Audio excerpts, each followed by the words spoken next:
trofoblasto y la generación de la interfaz útero-decidua-placenta. Entonces, eso es lo que nos permite a nosotros hacer ese vehículo de unión.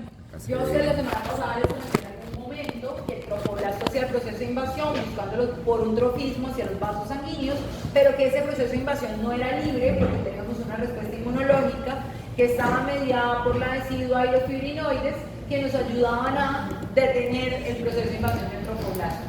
Cuando nosotros tenemos una inadecuada proceso de esa localización, bien sea porque no estoy en el útero, como pasa en el ectópico, o porque el endometrio tiene algún tipo de alteración como una cicatriz, vamos a tener procesos de alteración en esa localización placentaria. Entonces vamos a revisar cuáles son esos procesos de alteración en la localización, y el primero es el embarazo ectópico. La definición de embarazo ectópico es todo embarazo que ocurre fuera de la cavidad uterina. Entonces, cualquier localización, un embarazo que ocurra fuera de esa localización, pues se va a denominar ectópico. Entonces, el sitio principal donde ocurren, hasta el 90% ocurren en la tuba uterina. Y la localización más frecuente es el sitio donde ocurre la fecundación, que es en la ampolla. Pero puede tener localización en cualquier parte de la trompa uterina. La primera pregunta, una de las primeras preguntas de la guía era: ¿en qué otros sitios, además de la tuba, puede obtener embarazo ectópico? En el receso rectuterino. ¿En dónde más puede haber? Fondo del saco de Douglas también. Yo una vez vi una radiografía que estaba en el hígado. Sí.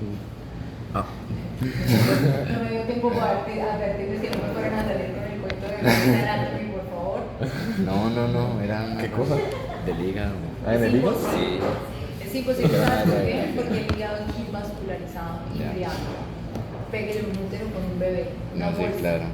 Lo va a romper y se va a producir un sangrado. La señora se muere antes de que el embarazo alcance a tener nada, por el desgarro.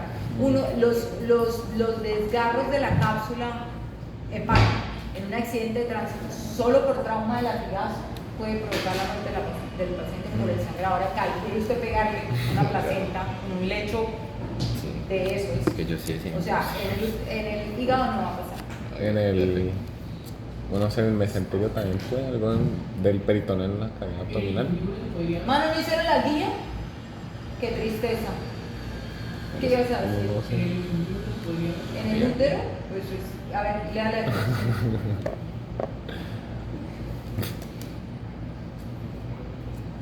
No sé. Estaba estudiando genética, perdón.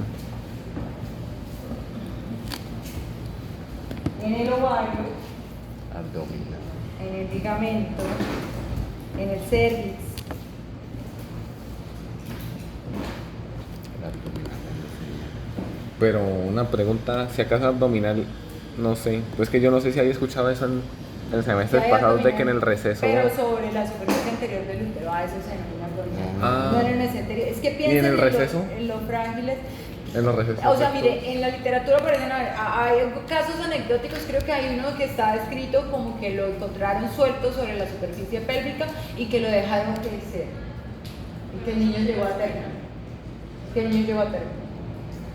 Hay una cosa así en la literatura, como un artículo como en 1970, y lo referencian cada vez que hablan del tópico, vuelven y lo referencian. Es absurdo, o sea, por eso les digo, hay que pensar en la lógica. Primero, el trofoblasto requiere ciertas condiciones para crecer. O sea, miren todo lo que hablamos. El embrión requiere nutrientes que le proporciona la decidua antes de volverse placenta. ¿Sí? Él se alimenta en los primeros días hasta que se forma todo el flujo en ese momento. Dos, la transformación de los flujos que hacen debajo del lecho de alta resistencia y bajo flujo y volverlo alto flujo y alta resistencia requiere unas condiciones para crecimiento. O sea, ahora péguelo a la grasa. O sea, ¿qué nutrientes tiene la irrigación de la grasa del endometrio? Entonces, por eso les digo, suena que puede ser verdad porque usted tiene espacio dentro de la cavidad endometrial para que crezca un bebé en otro lado que no sea el útero, pero pues pongámosle lógica al lecho vascular. ¿Tiene sentido? Entonces, esos son los sitios donde están descritos en la, digamos que la forma real fuera de estos va a requerir una condición, usualmente se asocia a una condición adicional que se llama endometriosis. ¿Sí? Entonces, ¿por qué ocurre el ectópico? Porque hay una obstrucción y no deja que el cigoto avance a donde tiene que llegar. Entonces, el proceso de obstrucción de la tuba son los factores de riesgo. ¿Qué favorece que se implante en otro sitio? Posiblemente la endometriosis. Un alto porcentaje se asocia a endometriosis. ¿Qué es la endometriosis? Es la presencia de tejido endometrial normal en una localización fuera del útero. ¿Sí? Entonces eso va a favorecer que se proceda porque ahí va a haber decidua. Cada vez que la señora tenga flujo hormonal, ese endometrio donde esté va a desidualizar. Porque ella lo que hace que el endometrio forme decidua es la progesterona. Pues la señora, nosotros tenemos progesterona circulando por todos lados, entonces ese endometrio va a hacer esa desidualización. Entonces parece que eso es lo que está asociado y por eso se pone en esa misma localización, por el origen, que esto tiene un mismo origen tiene un mismo origen biológico. Entonces el origen hace que sea, digamos que esa razón es como más frecuente, señor. Bueno, tengo dos preguntas. ¿La endometriosis puede causar obstrucción en la tuba o...? Sí, también. ¿Y otra puede ser cosa? una causa. ¿Y la endometriosis es como un colistoma o no entra ahí? No, se considera que es resultado de una menstruación retrógrada, pero eso se los explica endometrio cuando... se los explica Ernesto cuando vean endometrio. Ok. Endometrio cuando vean esto. Entonces, el factor de riesgo para todas estas que les voy a mencionar, el primero siempre va a ser haber tenido esa misma condicional. Entonces, un primer factor para hacer embarazo ectópico es tener un ectópico previo. Pero la obstrucción de la tuba es la causa que hace que el cigoto no sea capaz de llegar a la cavidad endometrial. ¿Cuáles son las causas de obstrucción? La primera y más importante, enfermedad pélvica inflamatoria. La enfermedad pélvica inflamatoria es el nombre que se le da a la salpingitis después de resuelta, provocar los síntomas. Usualmente esas salpingitis agudas que llevan a enfermedad pélvica inflamatoria, o sea, si yo tengo la tuba uterina inflamada, se llama salpingitis. Si ese proceso de inflamación de la tuba uterina se extiende a los tejidos adyacentes, se llama enfermedad pélvica inflamatoria. La causa de esa enfermedad pélvica inflamatoria usualmente son enfermedades de transmisión sexual como la gonorrea, como la clamidia, pero pueden haber algunas otras condiciones que puedan favorecer esa aparición de ese tipo de inflamación. Si hay una paciente que tiene bridas, o sea, adherencias, la operaron previamente en esa área cercana, por ejemplo, tenía un quiste en el ovario, la llevaron a un quiste, una resección de quiste, puede tener adherencias pélvicas. Le hicieron una apendicectomía en un apéndice que estaba un poco más abajo, hacia la presión pélvica, va a generar adherencias. O presenta cualquier otra alteración, podemos tener adherencias y esas adherencias generar, muy parecido al proceso de obstrucción intestinal, generar una compresión, una estenosis sobre la tuba uterina que termine generando en un proceso de obstrucción. ¿Tenemos algo? Y los ventiladores. Entonces, esos serían como los factores de riesgo principales en relación a esto. La mayor edad, porque es mucho más probable el proceso de inflamación en una paciente que tenga más edad, en una paciente joven, y la presencia y utilización de dispositivo intrauterino. Todos los mecanismos, todos los métodos de fertilización in vitro siempre van a generar algún tipo de complicación y aumentan las complicaciones obstétricas. ¿Por qué? Porque la fertilización in vitro usualmente vamos a tener multigestación. Entonces, ellos van a utilizar o a fertilizar muchos embriones y esperan que alguno haga algún proceso de pegar. Cuando tenemos nosotros estimulación de la ovulación, no se estimula, o sea, usted le coloca el estimulante de la ovulación, no ovula una vez, ovula muchas. Entonces, puede ser que haya algún embrión pegado en un lado y el otro apenas se esté formando y eso es lo que genera las complicaciones de la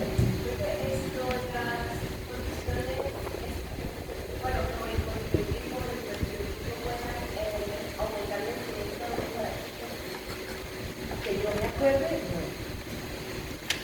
Creería que no, porque no tiene nada que ver con el momento de disfunción.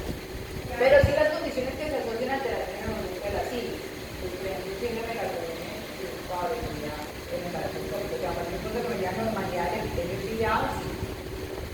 Pero si hay una alteración en el momento de la psiquis, sí. Entonces, ¿qué ocurre? Que profe, yo tenía una duda, puede ser un poco absurda, pero era de que, por ejemplo, las obstrucciones, si eran un factor de riesgo, si acaso los métodos anticonceptivos que también hagan como cierta obstrucción puede favorecer embarazos ectópicos.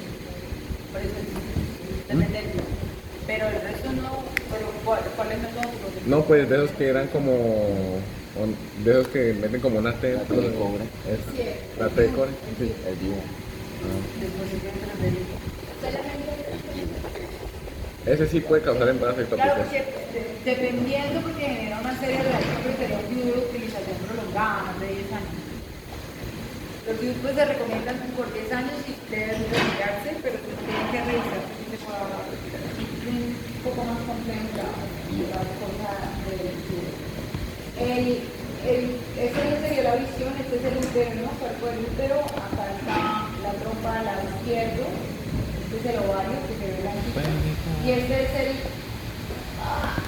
la trompa del lado derecho que está dilatada por la presencia del embrión. Obviamente, si hay un proceso de obstrucción, vamos a tener que el embarazo empieza a crecer, la señora va acusándolo, va a tener de síntomas dolor por cuando se distiende esta tuba uterina. Se puede romper la tuba uterina, sangrado, no hay nada más irritativo para el peritoneo que el sangrado, entonces la señora va a tener un abdomen agudo y va a consultar por un abdomen agudo con un dolor localizado en la fosa ilíaca que es el ectópico. Usualmente eso lleva a que nosotras las mujeres cuando tenemos dolor abdominal de localización pélvica, a todas nos hacen test de embarazo siempre. Uno consulta por un dolor abdominal, a todas las mujeres nos hacen test de embarazo para asegurarse que no se trate de esto. Evidentemente, el problema está que si el embarazo ectópico se rompió, pues la tuba ya no se va a ver hematizada en una ecografía, va a tener menor tamaño y el embrión puede estar suelto ya en la cavidad. Entonces, pues muerto pero suelto. Entonces ellos a veces dificulta un poco el diagnóstico debido a eso. Siempre que nosotros consultamos por dolor abdominal, siempre un diferencial va a ser eso. Así sea una apendicitis, sobre todo los dolores de apendicitis, siempre nos piden a nosotros ecografía y si no está muy claro el diagnóstico, hacen ecografías o hacen el test de embarazo siempre hacen ecografías o incluso piden resonancias, porque es más difícil el dolor de nosotras abdominales, es un poco más difícil de estudiar por eso. Lo que nosotros vamos a ver es dentro de la tuba uterina toda la implantación de la placenta, dentro el embrión que se va a gestar y va a provocar la lesión. Hay complicaciones que pueden ser un poquito más severas. A veces lo que pasa es que la señora se da cuenta que tiene la restricción. Este embrión debe tener unas 7 semanas. La señora ya se da cuenta que tiene el atraso o estaba pensando quedar embarazada y está súper pendiente y se hace un test de embarazo que está positivo y cuando se hace la ecografía se da cuenta que tiene el embrión. O sea, que el embrión no está intrauterino, sino que está fuera del útero, entonces ese puede ser un hallazgo incidental en el proceso. Las complicaciones en la tuba no va a crecer mucho, entonces el embarazo aguanta lo que la tuba soporta de presión. Entonces puede ser 10, 8, 12 semanas. El más grande que yo he visto tenía 14 semanas. Pues de todas formas, 14 semanas es un bebé como de casi 100 gramos. Pero yo he visto bebés más grandes en los cuerpos. Esa zona es mucho más dilatable. Y lo peor aún es que por ahí se rompe a cavidad peritoneal y el sangrado es mucho más copioso porque es la superficie. En cambio, una trompa tiene menor irrigación, en cambio el útero hacia la porción del cuerno es la zona que mejor irrigada está. Entonces va a sangrar demasiado. Yo he visto 3 muertes maternas por embarazos cuernales rotos.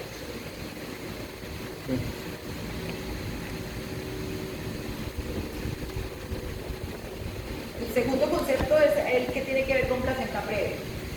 La placenta previa es la implantación baja del disco placentario. Entonces, usualmente la placenta se localiza en el cuerpo y fondo del útero. En la placenta previa, la implantación placentaria va a estar localizada sobre el cervix uterino. ¿Cuál es la importancia? El trabajo de parto tiene como objetivo preparar el útero, o sea, el inicio del trabajo de parto tiene como objetivo preparar el útero para sacar el bebé. De las primeras cosas que ocurren son los cambios cervicales. El cuello uterino se dilata y se adelgaza hasta casi desaparecer. Esto se llama dilatación y borramiento cervical. Esos cambios ocurren derivados de la secreción de prostaglandinas y la actividad uterina. Entonces el cervix empieza a abrirse. Si yo tengo un disco placentario que está localizado inferiormente sobre el cervix uterino, cuando inicie el trabajo de parto, va a sangrar la torsión. Y el bebé tendría que pasar por ahí, o sea, no va a pasar. La placenta previa es indicación de cesárea, porque no tiene por qué salir el bebé, porque el cervix la placenta está atravesada por donde tiene que salir el niño, o sea, está atravesada, está ocluido el sitio de salida o la forma de salida. Esa es la definición de la placenta previa. ¿Por qué se implanta la placenta previa? O sea, ¿por qué tenemos una implantación tan baja del disco placentario? El principal factor de riesgo para esto es haber tenido una cirugía uterina previa, principalmente la cesárea. ¿Por qué? Pues ya dijimos, el trofoblasto tiene un trofismo hacia los vasos sanguíneos y los sitios de cicatriz favorecen la proliferación de vasos. Por eso se implanta ahí el disco placentario. También se asocia a multiparidad,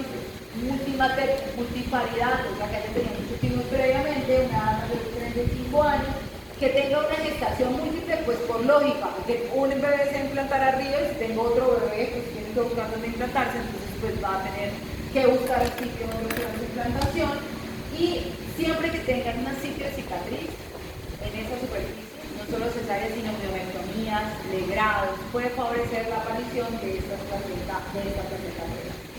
Esta es una condición que va directamente de la mano o está muy relacionada con este proceso, que es el término placenta mórbidamente adherida o placenta acreta. ¿A qué se refiere el término acretismo placentario o placenta mórbidamente adherida? A que yo no tengo un control o que no hubo un control en el proceso de implantación y el trofoblasto se me escapó de mi barrera y se fue más para allá. Entonces, este es un espectro de lesión en donde yo tengo una implantación anómala del disco placentario de manera profunda, pero es un disco placentario normal, es decir, no es una lesión que me vaya a hacer metástasis, no es un tumor, no, eso es un disco placentario completamente normal, solo que mi barrera inmunológica falló. ¿Por qué falló? Porque no hay una adecuada desidualización. Yo les dije que la decidua era la que le paraba el trofoblasto y le decía no puedes invadir más hasta aquí llegas. Yo tengo una cicatriz sobre el endometrio, no voy a tener deciduo. Y si no tengo deciduo, se expande más allá. Asterisco, pie de página. ¿Qué es lo que pasa en la tuba uterina? No tengo deciduo porque la placenta crece y crece hasta que se rompe la pared uterina, la pared de la trompa. No hay quien la pare. Lo que pasa es que ahí no hay nada cerca que ella invada, ¿sí? Entonces se rompe porque sigue creciendo sin que nadie la pare. Entonces aquí pasa lo mismo. Entonces voy a tener un espectro de lesión que se denomina acreta cuando lo tengo en contacto directo con la superficie miometrial, increta cuando se me mete el músculo y percreta cuando ya toca la célula. Ya se va a ver. Importante, el principal factor de riesgo es tener una cesárea previa. Entre mayor sea el número de cesáreas anteriores que tenga la señora, más probable es que haga acretismo placentario en la siguiente gestación. Porque es más probable que la cicatriz sea más severa y menos decisiva su forma. A medida que ha pasado el tiempo, ya sabemos que al aumento del número de cesáreas, no porque haya más indicaciones de cesárea, sino porque las pacientes las solicitan activamente y los médicos acceden a hacerlas sin, digamos que alguna cosa, por lógica, porque sale más rápido hacer una cesárea, demora 30 minutos, que atender el trabajo de parto que puede durar de 12 a 18 horas si es una primigestante, por ejemplo. No es solamente la cesárea el único factor de riesgo, los legrados o curetajes, legrado y curetaje es sinónimo. Los legrados uterinos van a favorecer también ese proceso porque lo que nosotros hacemos es raspar la superficie uterina. Pero hay una condición que es especial porque es un proceso que nosotros se hace ahora bajo ciertas condiciones que se denomina ablación endometrial. La ablación endometrial es la lisis histeroscópica. Consiste en un proceso de retirar toda la superficie endometrial cuando yo tengo sangrados copiosos. Por ejemplo, una hemorragia uterina normal en una paciente en edad reproductiva que quiere conservar su útero por anatomía, porque no quiere que se le caiga la vejiga, porque eso está pegado al recto, por lo que sea. Entonces le hacen una ablación como método de tratamiento para conservar la superficie uterina. Esto se hace a través de un electrocauterio en donde se pasa y se retira por completo el endometrio. Entonces se genera una cicatriz sobre la superficie endometrial que si queda algún remanente 1 de cada 3 embarazos originados sobre endovenios que fueron que se hizo ovulación hace crecimiento. Es muy alto esa propuesta. Hay unos artículos que dicen que hasta el 50% o más. Pero hay mujeres que quieren quedar embarazadas de todas formas bajo la condición. Por ejemplo, una chica con hiperplasia compleja, sin atípica, que tiene 30 años, pero ella quiere quedar embarazada y tiene ese diagnóstico y sigue con el sangrado. La única forma es hacerle una relación. Entonces se le hace la advertencia que esto puede pasar y ellos acceden, asumen el riesgo. ¿Sí?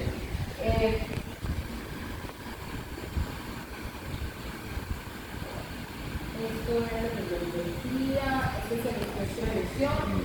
Acreto, solamente pegado a la superficie del músculo, o sea, sin residuo interpuesta. Increta cuando está dentro del músculo, hipercreta cuando pasa la serosa. La FIGO cambió la clasificación y la amplió un poquito en el año 2019, no ayer, en el 2019. ¿Sí? Después cuando lleguen a gineco van a entender por qué se llama. Esta clasificación abre la placenta percreta en 3. Solo serosa uterina, vejiga o otro órgano distinto a la vejiga. Y lo divide en 3A, 3B y 3C. El diagnóstico entre la 2 y la 3A, o sea, entre la percreta, la que está solo en el músculo, y la increta, no es fácil de hacer, se genera confusiones. El diagnóstico se hace por Doppler, es decir, medición de los flujos sanguíneos entre la superficie uterina y la vejiga.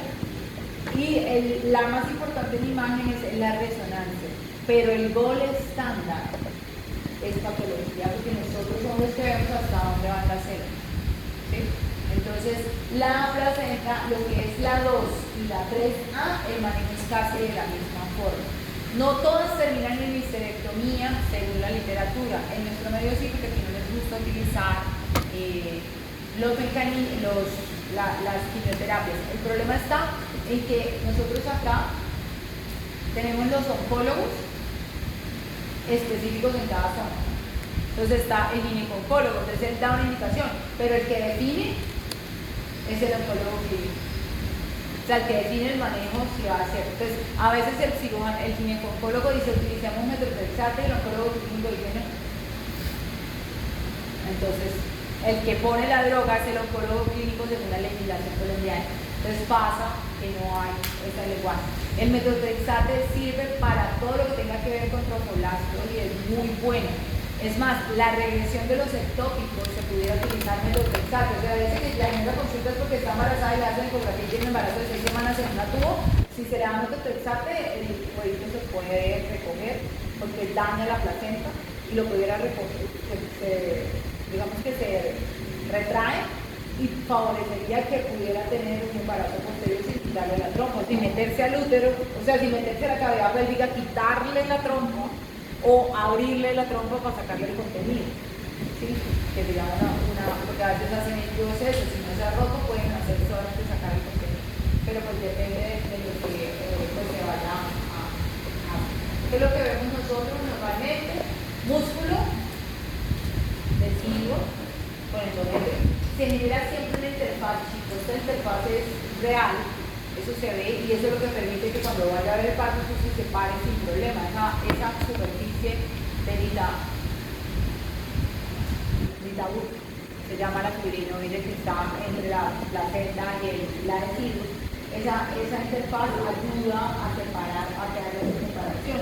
Cuando nosotros empezamos a ver, o sea, que es esto, la deciduo materna, el depósito fibrinoide y el trofoblastio. Esta combinación de estos componentes inmunológicos es lo que hace que se detenga. Entonces ellos ya saben que la placenta viene con un acretismo, se intenta mantener la mayor cantidad de tiempo el embarazo para que el crecimiento del bebé no se entorpezca, igual ya está invadiendo la pared uterina, mientras no esté generando sangrado no va a pasar ninguna complicación, la señora está en observación todo el tiempo. Cuando ya completa el tiempo de espera, se va a llevar a cesárea, se hace la cesárea por la superficie apical del útero para no tocar el disco placental y no provocar sangrado. Una vez que sale el bebé, cierran y hacen la extracción del cuerpo uterino. Entonces nosotros que vamos a ver un segmento que se ve ensanchado, porque está el disco placentario en esa localización. Puede ser que nosotros tengamos acretismo en otras localizaciones, una miomectomía, por ejemplo, pues puede hacer que haya una cicatriz en esa zona, y sobre esa zona va a aparecer el acretismo. Ellos pueden utilizar resonancias, como en este caso, acá está la superficie del útero con la placenta, se pierde completamente la interfaz, no ve el útero, solo ve el disco placentario, ¿sí? Y la superficie hace que sea muy delgada la superficie del endometrio. ¿Por qué pasa esto? Porque como no hay quien la detenga, la placenta empieza a invadir, y a medida que crece el embarazo, si yo invado el miometrio y lo reemplazo por placenta, ya voy atrofiando el miometrio adyacente. ¿Cómo se va a hipertrofiar? Si es que no hay. Entonces, claro, en la medida que el útero crece, todo el resto del útero se ve grandote y grueso, y ese pedazo que tiene el disco placentario pues está adelgazado y solo tiene el disco. Por eso esa superficie se ve tan vascularizada y azulosa, que es una de las características. Usualmente esta localización es sobre el segmento uterino. Este es un caso de nosotros acá. Aquí se le hicieron la cicatriz por el fondo, se le hicieron acá, motivo no le creyeron a la persona que hizo la ecografía que hizo acá. La señora empezó a sangrar. Dijeron, no colocaba de sacar la placenta, simplemente la sacaron, pero fíjense que aquí no hay placenta, la sacaron. Pero fíjense el lanzamiento de la pared. Este es el fondo, o luego acercan el fondo, miren acá. Los cortes son transversales, ¿no? ¿Qué tienen los cortes? El hueco es la cavidad endometrial y miren cómo se adelgaza la pared. Wow. Entonces, histológicamente nosotros podemos ver las vellosidades, la capa de fibrinoide, no hay residuo, vemos el músculo y vamos a empezar a ver el trofoblasto que se mete directamente a la fibra muscular. ¿Sí? Estas células más oscuras y feitas en trofoblasto. Este es otro caso de nosotros, y la ecografía es de la doctora Luis Ángela. Nosotros se utiliza el Doppler o la resonancia como método de gol estándar. El Doppler mide flujo. El flujo placentario es un flujo neto arterial con un alto contenido de oxígeno, por eso se ve muy rojo en el Doppler. Y este que es un flujo mixto, que se llama incluso más azul que rojo, es el flujo de la vejiga. Usualmente hacia el útero esté grandísimo y se pueda poner sobre la vejiga, y eso es real, por eso las pobres señoras, usted no ha visto que las señoras embarazadas cuando se levantan así, cuando van para el baño, porque tienen que levantarse el útero, porque como cae sobre la vejiga, porque el útero está atrás, la vejiga está adelante, entonces cae sobre la vejiga, las ganas de orinar cuando se levantan, es una cosa que no se aguanta. Entonces, esa interfaz existe, aunque no sea sino cavidad virtual, pero en ecografía debería verse, o sea, yo debería ver un espacio acá y yo me debería ver esta mezcla de flujos. Si ven, se mezcla el flujo de la placenta con el flujo. Ese diagnóstico ecográfico es diagnóstico de placenta percreta. Se está metiendo o está en contacto directo con el flujo de la vejiga. Es ese útero de esta. Acá está la parte anterior, acá estaban las adherencias, estos son los cortes, solamente se ve con placentarios, no se ve casi nada, y este es el corte histológico donde estamos viendo, acá está marcado el trofoblasto que se está metiendo a la serosa. ¿Cómo se ve la serosa? Porque tengo grasa, y acá está el músculo vesical. Entonces estamos viendo que la invasión efectivamente llega hasta la pared de la vejiga, o sea que efectivamente histológicamente es una placenta perfecta.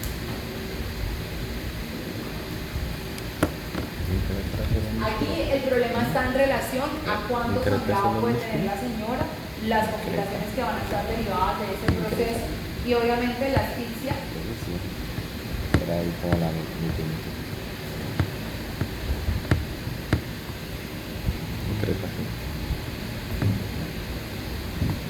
El proceso de asfixia que está en relación con eso.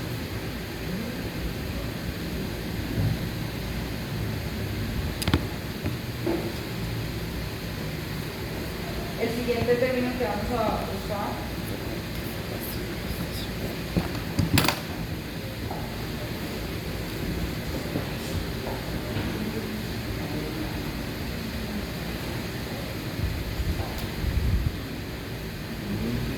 ahorita tembló, ¿qué tembló? ¿Cuánto fue? ¿Hoy 5 tembló? Sí, 4, 8. El siguiente término que vamos a ver es el término de enfermedad trofoblástica gestacional. Ya este es el último de la guía. La enfermedad trofoblástica gestacional es una condición que se asocia alteración en directa relación con el tejido tropoblástico. Estas condiciones tienen unas condiciones tumorales y otras que no son tumorales, pero todas suponen un riesgo porque estamos hablando de crecimiento exagerado del tropoblasto.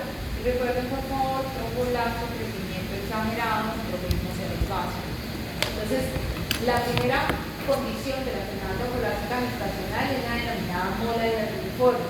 Esa mola hidatiliforme la vamos a dividir en dos tipos, una que va a ser completa y una que se denomina parcial. En la mola, lo que nosotros vamos a tener es una alteración en la formación y la conformación de lo que va a ser el producto de la gestación. La enfermedad molar requiere gestación, requiere un óvulo y requiere espermatozoides para que se forme. Entonces se llama embarazo molar. Esa lesión va a estar dependiendo de la carga genética materna, va a recibir el nombre. Cuando yo tengo una mola sin carga genética materna, se llama mola completa. Este va a ser un producto de la gestación 2N, donde las 2N van a ser de origen paterno. El tropoblasto es una célula que es de origen paterno y este embarazo va a estar formado solo por células de tropoblasto. Entonces va a ser una placenta supremamente desordenada, sin nada de componente embriológico, solamente disco placentario, con unas vellosidades que van a estar dilatadas porque no tienen vasos sanguíneos y que van a tener un tropoblasto de crecimiento exagerado. La señora va a presentar síntomas de tener un montón de tropoblastos, o sea, el crecimiento, la curva de secreción de beta-HCG es impresionante, se sale de los rangos normales. Nosotros tenemos un incremento de beta-HCG por semana que es normal y se sabe. Cuando esta señora consulta con una gestacional de 8 semanas por fecha última regla, le hacen una beta-HCG cuantitativa, le va a dar unos valores supremamente elevados que se salen del rango de un embarazo normal, no para las 8 semanas, sino incluso para el punto máximo de la secreción de beta-HCG. Y la señora va a tener síntomas exagerados de ese proceso. La beta-HCG y la invasión de tropoblasto es la que produce las náuseas. Comentario adicional. Ustedes han escuchado que algunas veces dicen que al señor también le dieron náuseas y que todo el mundo dice que es pura exageración. No, no es exageración. Nosotros producimos beta-HCG por la boca. Entonces, por la saliva, en los besos, se le puede pasar al señor. Ellos nunca han tenido nada de eso. Entonces, cualquier tipo de hormona, claro, a ellos una mínima dosis de eso les puede dar náuseas. Ya es real. A ellos les puede dar síntomas de mareo y náuseas a los hombres, porque la secreción de beta-HCG también está en saliva, o sea, está toda la secreción. Entonces sí les pueden dar síntomas de mareo y eso a ellos. Es que yo realmente pienso que los mitos urbanos y la sabiduría popular no están tan desfasadas de lo que es en la vida real. Hay cosas que son verdaderas y tienen explicaciones fisiológicas reales. Bueno, entonces las señoras van a tener mareos de exageración, van a tener náuseas, se llama hiperemesis gravídica, producto de tener esa beta-HCG tan elevada, produce una alteración, o sea, la estimulación va a ser específica y puede producir incluso preeclampsias tempranas. Buenos días, buenos días. Buenos días. Y capacitar para Van a estar teniendo vellosidades que no tienen vasos sanguíneos y se van a ver edematizadas. Esas vellosidades edematizadas tienen esta característica, es que parecen vesículas. Entonces la señora puede consultar por expulsión de las vesículas y consulta que porque están teniendo esa expulsión por vagina de ese material, que son estas placentas, se llaman hidrópitas, que están hinchadas, edematizadas. Esa es como la imagen. El tropoblasto va a ser muy reactivo, no va a tener una forma de placenta normal y va a tener esa parte. La denominada mola parcial se llama parcial porque además de tener la duplicación del genoma del papá, va a tener genoma materno. O sea, el bebé, va a ser triploide. Ese bebé triploide tiene varias implicaciones. Primero, el niño va a ser mal formado, porque no hay forma de que yo tenga un bebé triploide que se vea normal. No hay posibilidad. Y lo importante es que ustedes entiendan que estos bebés que hacen mola parcial son triploides diándricos, es decir, lo que está duplicado es el genoma del papá, porque es igual que una mola completa, solo que tiene genoma materno. Okay. Por lo que les quiero decir que las triploides digílicos, donde el genoma duplicado es el materno, no hacen mola parcial, no hacen mola, porque el trofoblasto es de origen paterno. Y para yo tener enfermedad trofoblástica requiero duplicación del genoma paterno. Usualmente esto ocurre por una dispermia, es decir, un óvulo que lo dos. En esta, la mola parcial, la teoría dice, y en todo el lado la van a conseguir, que es un huevo vacío. Yo les digo, se han hecho fertilización in vitro hace mucho tiempo, desde los 80, principios de los 80. Nunca han capturado un huevo vacío de los que se capturan para hacer fertilización. Entonces, es muy poco probable que haya huevos vacíos. Lo que pasa, lo que se cree en la teoría, lo que pasa es que hay una degeneración del componente materno producto de la dispermia. ¿Sí? Pero pues igual es una teoría. Sí, todos los libros se lo van a mirar y siempre les aparece huevo vacío. Pero pues lo que les digo yo es muy poco probable que eso ocurra. Entonces, el embarazo va a ser de un niño que va a estar mal formado porque es un bebé triploide. Aquí me escuchan que los bebés triploides tienen 3 sitios de alteración principales. Uno, extremidades. Ellos hacen usualmente sindactilis. El segundo y el tercer dedo, usualmente. Es lo más característico, pero puede tener cualquier otra cosa. El segundo sitio de alteración es tracto genitudinario. Usualmente deformidades del sistema genital. Más que el genital, pero puede estar ligero. Y el tercero son defectos del sistema nervioso central, principalmente defectos del tubo neural, puede ser anencefalias o raquitistis como en este caso. ¿Sí? Bueno, espina bífida.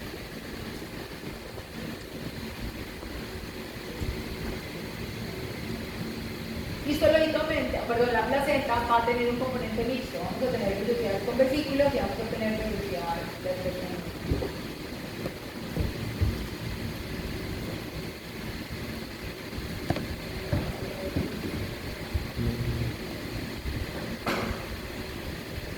Importante tener en cuenta que la mola completa, como es más trofoblasto, más reactivo, sin control o supresión por el genoma materno y sin formación de embrión, este es el que más se me va a complicar con coriocarcinoma, que es la complicación más temida de la mola.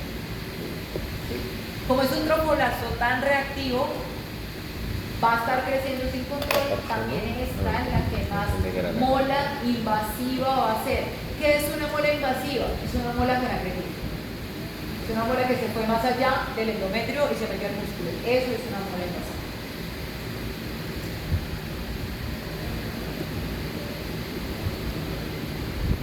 ¿Y mola invasiva ya de una vez es coriocarcinoma o...? No, mola invasiva es una mola con agresión.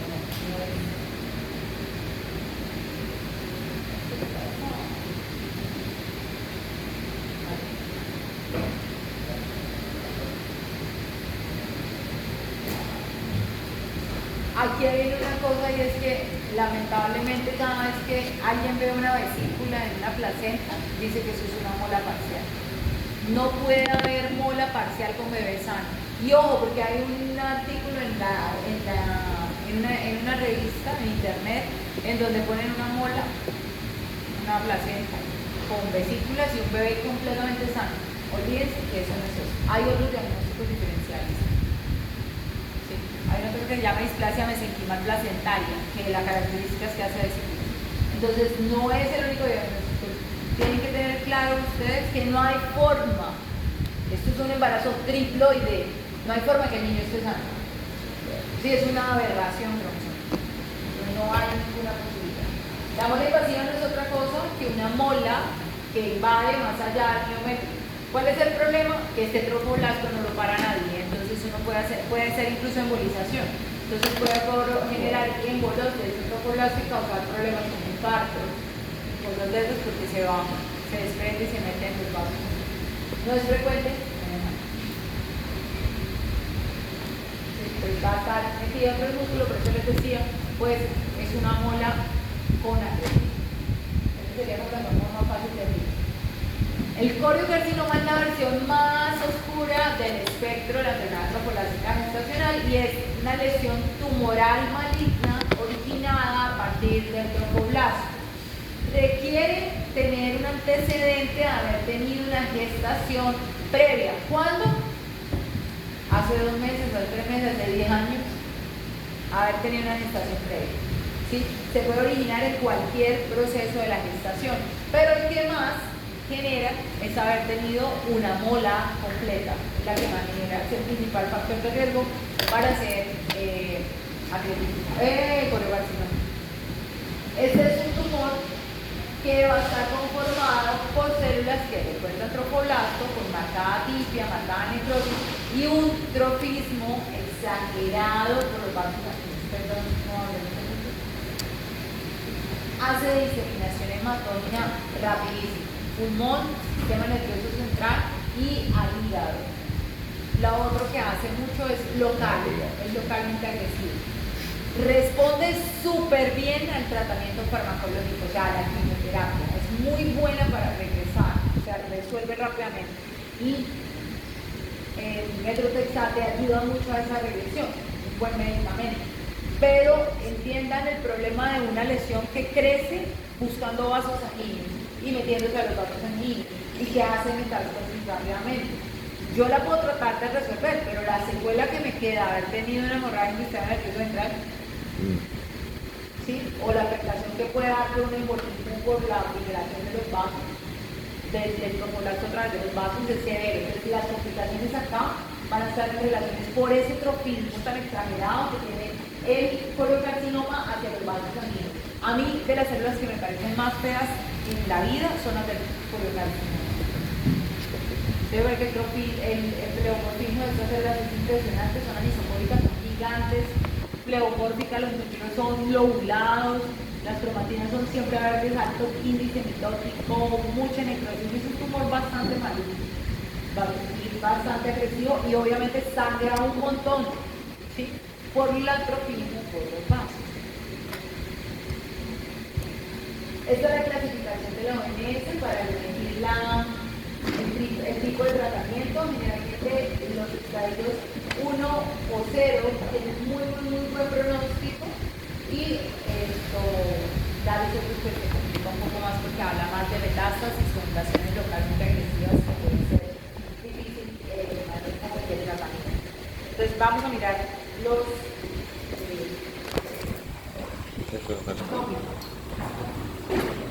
tengo 3 embriones.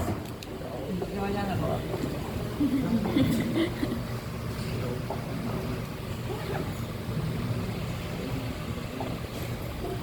Entonces, usualmente lo que uno ve es una tuba uterina que está dilatada en su porción media, puede estar rota como puede ser que no. Y cuando nosotros la abrimos vemos que la cavidad está ocupada por material que recuerda placenta y ahí adentro van a ver el embrioncito. ¿Sí? Yo ya lo vio toda la clase. Parece como chamán. Huevito quinto.